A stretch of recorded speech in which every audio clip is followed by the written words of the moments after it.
우리 하나님의 말씀을 다시 한 번만 읽어보도록 하겠습니다. 너무나 중요한 10월의 마지막 설교이기 때문에 다시 한 번 읽어보도록 하겠습니다. 시작. 내 이름으로 일컫는 내 백성이 그 악한 길에서 떠나 스스로 겸비하고 기도하여 내 얼굴을 구하면 내가 하늘에서 듣고 그 죄를 사하고 그 땅을 고칠지니라. 오늘 10월의 마지막 설교입니다. 진짜 그리스도인은 하나님을 갈망하는 자입니다. 하나님을 갈망하는 자입니다. 우리는 하나님에 대해서 너무나 잘 안다고 생각을 합니다. 며칠 전이었었습니다. 제가 현주에게 이렇게 말을 했습니다. 지난 목회의 시간을 돌이켜보면서 만약 하나님께서 나에게 다시 한번 처음 목회를 시작할 때에 그 시간으로 돌아가서 목회를 하라고 한다면 내가 꼭 하고 싶은 것이 있다. 그것은 지금까지 왠지 모르게 내가 사역을 한다고 했지만 주님이 내게 원했었던 그 십자가의 보혈의 은혜를 나는 증거하지 아니하고 왠지 모르는 이것도 해야 되고 저것도 해야 되고 이렇게 살아라 저렇게 살아라 하는 그러한 메시지만 전한 것 같아서 왠지 내 마음이 무겁다. 다시 십자가의 은혜, 그 십자가의 은혜만 내가 피가 터지도록 눈물에서 침물이 나도록 그 사랑을 전하고 싶은 것이 내 후회하는 내 말이다. 이렇게 했더니 그 말을 듣고 있던 현주가 저에게 이렇게 대답을 하더군요. 목사님, 제가 아는 목사님은 지금까지 그렇게 전하셨습니다. 그런데도 또 그렇게 전하고 싶습니까? 부족하세요? 이렇게 답을 던졌습니다. 저는 현주의 그 말을 들으면서 내가 지금까지 그렇게 잘 전했구나, 이러한 뿌듯함이 내 안에 들어와야 되는데 사실상 내 마음속에 또 나의 귓가에 고막을 뚫는 듯한 어떤 하나님의 충격적인 마음이 들었습니다. 우리 주님의 음성은 내게 이렇게 말했습니다.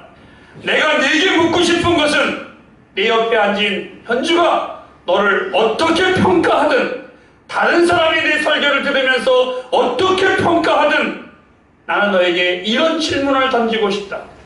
너는 정말 나를 아느냐? 그리고 네가 정말 나 하나님인 나를 원하면서 목회를 했느냐?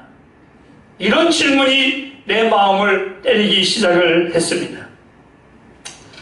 저는 지금까지 정말 하나님을 그렇게 원했고 그렇게 하나님을 전했다라고 생각을 했습니다. 그런데 그 시간 내 마음속에 들리는 것은 하나님은 나를 향한 배고픔을 가지고 계셨다라는 것. 그것은 마치 솔로몬 왕이 술람미 여인에게 그 사랑을 받고 싶은, 아니 말도 안 되는 왕이 어떻게 그 처녀의 사랑을 받고 싶었을까? 왕궁에는 많은 아름다운 여인들이 있었고 잘난 사람들이 많이 있는데도 불구하고 산과 골짜기를 지나서 그 술람미 청은한 여인의 사랑이 그렇게 그리웠을까? 이런 생각을 하면서 어떻게 하나님이, 내가 하나님을 사랑하는 것, 내가 하나님을 갈망하는 것이 맞는데 하나님이 어떻게 천하디 천한 내 사랑을 그렇게 원하셨을까? 이런 생각에 내 마음이 숙연해지고 주님 앞에 송구스러운 시간들을 가지고 있었습니다.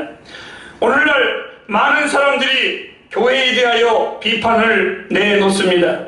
교회에 대하여 신문이 나고 교회에 대하여 실증이 나고 심지어는 기독교를 개독교로까지 비하하면서 조롱하기도 합니다.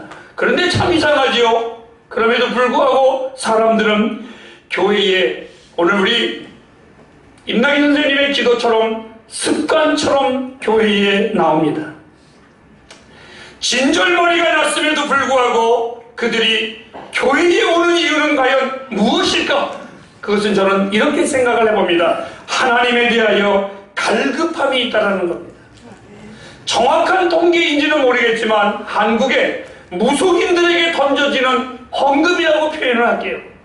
무속인들에게 던져주는 점을 보거나 운세를 보거나 구슬을 하거나 절에 던지거나 모든 돈들이 한 해에 2조 정도가 된답니다. 어마어마한 돈입니다. 그 많은 돈을 사람들이 자기의 운세나 부적을 보기 위해서 뿌립니다. 이것은 자기를 추월한 그 어떤 신에 대한 갈망이 모든 사람에게 있다라는 것이죠. 다만 사람들이 교회에 신물이 나는 이유는 그렇게 교회를 나오면서 그렇게 교회를 비판하면서도 왜 교회에 대하여 나오고 또 그 신에 대하여 갈망하면서도 왜 교회를 비판할까? 그 원인은 딱 하나입니다. 교회가 하나님이 잘못된 것이 아니라 교회가 성경에 실린 내용과 너무나 다르기 때문에 그들은 실망하는 것입니다. 신이 필요한 것이 아니라, 신이 필요 없는 것이 아니라, 신을 원망하는 것이 아니라 그 신을 섬긴다라는 교회들이, 그 전능하신 하나님을 섬긴다라는 교회들이 성경과는 너무나 다르기 때문에 오히려 그들은 그것 때문에 실망하고 있습니다. 저도 오늘 교회에 나옵니다. 그런데 내 영혼의 진정한 갈급함이 더욱이 내 갈급한 영혼의 배고픔처럼 사랑하는 성도들에게 하나님의 그 갈급한 그 영혼의 메시지를 정말 전하고 있는 것이다. 내가 하나님을 향하여 배고프고 하나님이 나를 향하여 배고픈 그 심정, 즉 배고픔을 아는 자가 배고픈 자의 심정을 알듯이 내 영혼이 정말 배고프다면 우리 성도님들 역시 하나님 앞에 배고플 텐데 그 심정을 가지고 하나님의 말씀을 준비하고 하나님의 말씀을 아마 전하는 마음을 가지고 나왔을 것입니다.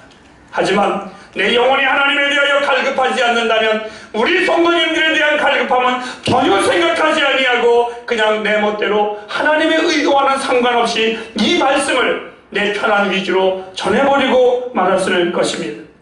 진정한 그리스도인들이 왜 예배를 드리고 그렇게 수없이 하나님 앞에 나와 찬양하고 경배했으면서도 불구하고 돌아가는 우리들의 마음속에서는 무언지 모르는 채워지지 아니하는 어떤 2%의 그 궁핍한 원인이 무엇일까라고 말을 한다면 저는 단호하게 이렇게 말합니다. 하나님 임재의 부재입니다.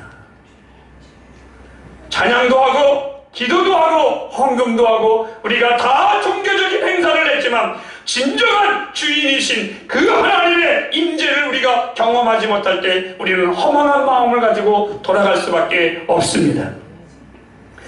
오늘 진짜 그리스도인은 다시다시가의 하나님의 압도적인 임재에 사로잡혀야 합니다.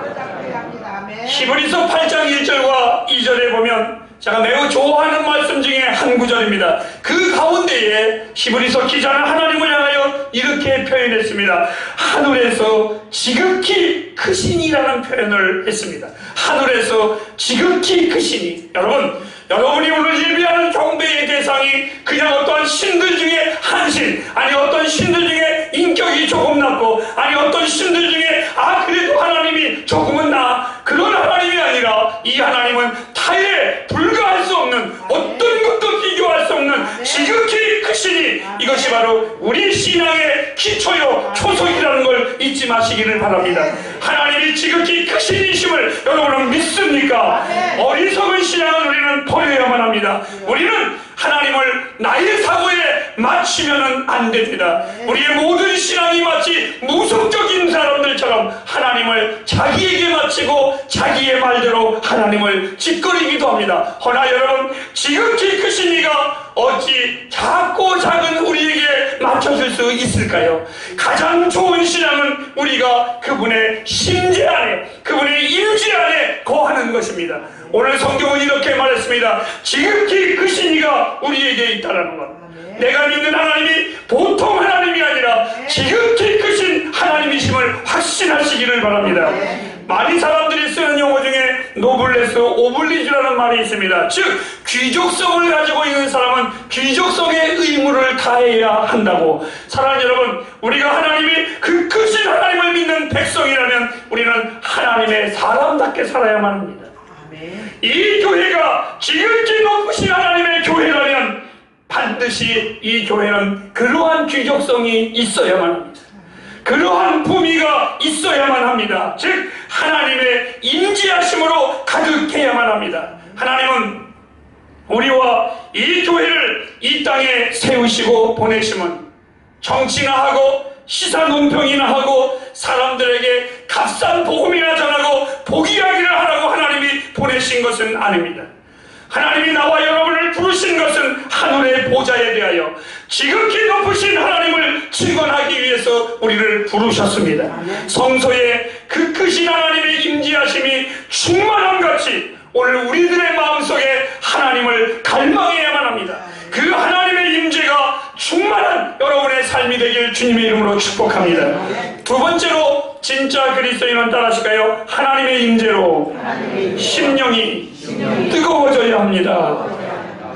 창세기 15장 17절에서 18절까지에 보면 하나님의 사람 아브라함과 하나님과 언약하는 이야기가 나옵니다. 하나님께서 아브라함을 불러 세우시면서 내가 하늘의 물결과 같이 땅의 모래알과 같이 내 자손을 많게 하며 내가 밟는 모든 땅을 내가 너에게 줄 것이니라. 그때 이 아브라함이 하나님 앞에 이렇게 그 앞전에 이렇게 말을 합니다. 15장 8절에 뭐라고 말을 하냐면 하나님 내가 무엇으로 네 많은 땅을 내 소유라고 알 수 있겠습니까? 이런 질문을 하나님 앞에 던집니다. 무슨 증거로 하나님이 말씀하신 것을 내가 무엇으로 믿을 수 있겠습니까? 그때 하나님이 이렇게 말씀하십니다. 나는 연기나는 화로와 타는 햇불 안에 임재하였느니라. 아멘. 즉 하나님께서 그의 언약의 약속을 확신하시기 위해서는 그냥 땅에 문서를 준 것이 아니라 땅을 만드신 당신 자신을 그에게 임재케 하셨습니다. 그 임재가 뭡니까? 연기나는 화로와 타는 햇불이라고 하나님이 말씀해 주었습니다. 아까 잠시 성경 공부할 때 말씀을 드렸습니다. 햇불교회, 세상을 햇불처럼 밝히라는 교회의 이름인가요? 아닙니다. 제가 이 이름을 선택하고 이 이름에 아멘을 했을 때에는 절대로 세상에 불을 밝히라고 이 교회를 이름을 햇불교회로 한 것이 아니라 오늘 여기 보니까 고기 사이로 하나님의 햇불이 지나갔듯이 나의 기도는 언제나 이 교회 안에 우리의 예배 안에 하나님의 임재하심이 있기를 원했습니다. 사랑하는 여러분, 불이 없는 햇불이 무슨 소용이 있겠습니까? 불이 없는 화로가 무슨 소용이 있습니까? 하나님의 임재가 없는 예배가, 하나님의 임재가 없는 교회가 무슨 의미가 있겠습니까? 이스라엘 백성이 광야 40년 동안 텐트를 치고 그들은 살았습니다. 매번 이사를 다녔습니다. 하나님의 구름 기둥이 움직이면 또 이사를 해야 됐습니다. 불 기둥이 움직이면 또 이사를 해야 됐습니다. 중요한 것은 그 성막 안에 하나님의 임재하심이 있었다는 겁니다. 비록 그 텐트는 볼품없는 텐트였었고 싸구려 텐트였었지만 하나님은 겉을 보신 것이 아니라 그 안에 하나님의 임재가 있느냐 없느냐가 중요한 것입니다. 하지만 여러분, 오늘날 우리들의 교회는, 그리고 우리 햇불교회는 오는 사람들이 이렇게 말을 합니다. 참 환경이 좋네요. 여러분, 그 소리를 들을 때마다 내 마음에 두려움. 우리 햇불교회에 환경은 좋은데 하나님의 임재가 있으실까? 만일 하나님의 임재가 없다면 이건 아무것도 아닙니다. 만일 하나님의 임재가 역사하지 않는다면 아무것도 아닙니다.